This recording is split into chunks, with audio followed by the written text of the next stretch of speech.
তিন নাম্বারটা থাক, একটু ঝামেলা আছে, আগে সবগুলো শেষ করি, পরে যাওয়ার সময় বলে চলে যাবে।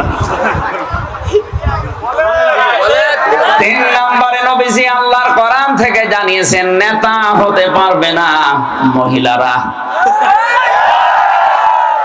এটা আমি বানিয়েছি নাকি? সূরা নিসা 5 নাম্বার পারার 2 নাম্বার পৃষ্ঠার 11 নাম্বার লাইনে 34 নাম্বার আয়াতের প্রথম অংশে আছে। এত দলিল দিয়েও যদি আপনার মন খারাপ হয়, আমার মনে হয় আপনার বিবেকের উপরে কুকুরে পোশাক করছে। আর কি দলিল দেওয়া যায় বলুন তো? কোরআনের উপরে কোনো দলিল আছে? আমি আয়াত, পারা, পৃষ্ঠা, লাইন, রুকু কোন অংশে আছে তাও বলছি। তাফসিরে ফি জিলালিল কোরআনে আছে। আল্লাহ বলেন মেয়েরা হবে পুরুষের আজ্ঞাবহ, আর পুরুষ হবে এই পৃথিবীর নেতা। আর